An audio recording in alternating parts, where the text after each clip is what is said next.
बहुत समय पहले की बात है। एक बहुत ही विशाल एवं घना जंगल था जिसमें एक शेर रहता था। उसी वन में एक लोमड़ी भी रहती थी जो शेर की असिस्टेंट थी।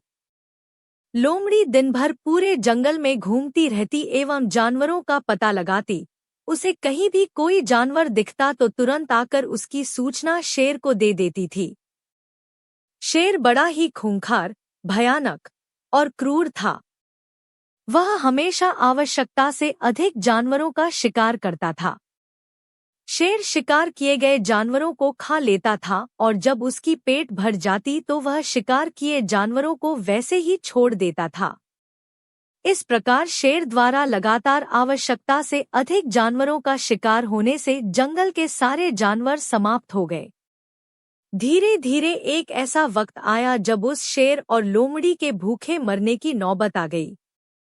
शेर ने अपने असिस्टेंट लोमड़ी से कहा कि वह आसपास के अन्य जंगलों में जाकर दूसरे जानवरों का पता लगाएं, जिससे शेर का और लोमड़ी का दोनों का पेट भर सके।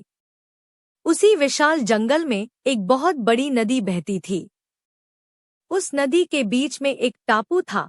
उस टापू पर सारे शाकाहारी जानवर जैसे हिरण, खरगोश, बंदर, बकरी, भेड़ जैसे जानवर वर्षों से वहीं रहते थे। चारों तरह से नदी से घिरा होने के कारण टापू पर कोई दूसरा बाहरी जानवर नहीं आ पाता था। लोमड़ी उस क्रूर शेर की आदेश मानकर जानवरों का पता लगाने जंगल में निकल पड़ी। लोमड़ी ने जानवरों को बहुत खोजा पर उसे अपने जंगल में कोई भी जानवर नहीं मिला। लोमड़ी पूरी जंगल जानवरों को खोज खोज कर थक गई थी। अब वह हार कर नदी किनारे बैठ गई। तभी अचानक उसकी नजर दूर बने टापू पर पड़ी। लोमड़ी ने सोचा जरूर ही इस टापू पर कोई न कोई जानवर तो रहते ही होंगे। ऐसा सोचकर जब लोमड़ी नदी में तैरकर जब टापू पर जाकर देखती है तो वहां बहुत सारे शाकाहारी जानवर थे, किंतु कोई भी शेर को चुनौती देने वाला जानवर या बहुत विशाल नहीं था। यह सब देखकर लोमड़ी बहुत खुश हुई और जंगल वापस लौटकर उसने उस शेर को पूरी बात बताई। लोमड़ी की यह बात सुनकर शेर बहुत प्रसन्न हुआ और उसने लोमड़ी को यह बताने के लिए शाबाशी दी। अगले ही दिन शेर अपनी असिस्टेंट लोमड़ी के साथ उस नदी में मौजूद टापू पर जानवरों का शिकार करने के लिए पहुंच गया। टापू पर पहुंचते ही जैसे ही शेर ने बहुत सारी जानवरों को देखकर उसके मुंह से लार टपकने लगी। शेर ने एक ही दिन में बहुत सारे जानवरों को मार डाला और कुछ जानवरों को खाकर बाकी जानवरों को ऐसे ही छोड़ दिया। शेर लगातार 2-3 दिनों तक इसी तरह अंधाधुंध शिकार करता रहा। टापू पर मौजूद सारे जानवर शेर से बुरी तरह डर गए और सभी ने एक सभा बुलाई। उस सभा में क्रूर शेर से बचने के उपाय पर चर्चा हो रही थी। सभी ने अपने अपने सुझाव दिए। उसी सभा में एक बूढ़ा बंदर भी था, जो अपनी बुद्धिमानी के लिए पूरे टापू पर जाना जाता था। टापू के सारे जानवरों ने उस बूढ़े बंदर से सुझाव मांगा।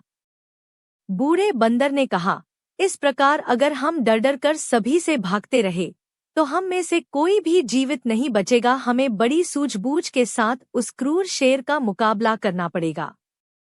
जंगल के अन्य सभी जानवरों ने उस बूढ़े बंदर से पूछा कि उनके पास ना तो शेर के समान दांत हैं, ना ही उसके जितना ताकत है और ना ही तेज नाखून, हम उस खूंखार शेर का सामना कैसे कर पाएंगे।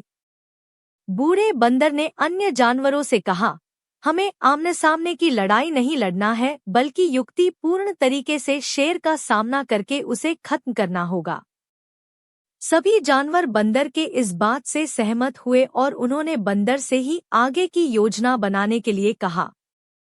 सभी जानवर के अनुरोध करने पर बंदर ने योजना बनाने को तैयार हो गया और उसने एक बेहतरीन योजना बनाई, जिससे बड़ी आसानी से उस क्रूर शेर को मारा जा सकता था।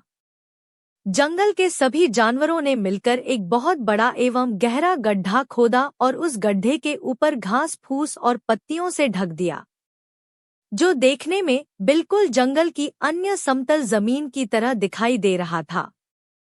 जैसे ही शेर के आते हुए देखते ही सारे जानवर गड्ढे के दूसरी तरफ चले गए।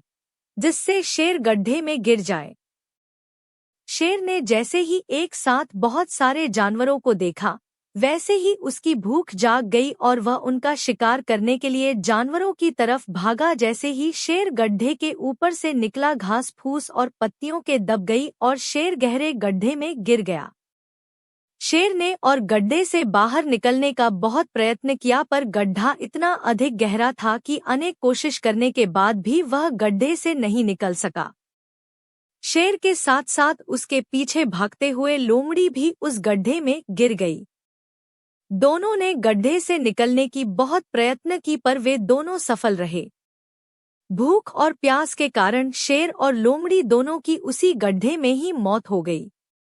इस प्रकार बूढ़े बंदर और जानवरों की सूझबूझ एवं चालाकी से उन्हें खूंखार शेर से मुक्ति मिल गई और सभी जानवर पहले की तरह हंसी खुशी एवं आजादी से उसी जंगल में रहने लगे। शिक्षा। शेर और बंदर की कहानी से हमें यही शिक्षा मिलती है कि बुद्धिमानी एवं सूझबूझ से बड़ी मुसीबत का सामना बहुत आसानी से किया जा सकता है। इसलिए हमें अपने आत्मविश्वास में विश्वास करना चाहिए और किसी भी मुसीबत का सामना अपनी पूरी साहस से करना चाहिए। ऐसे ही रोमांचक और मजेदार कहानियां देखना चाहते हो तो चैनल को सब्सक्राइब कर लो।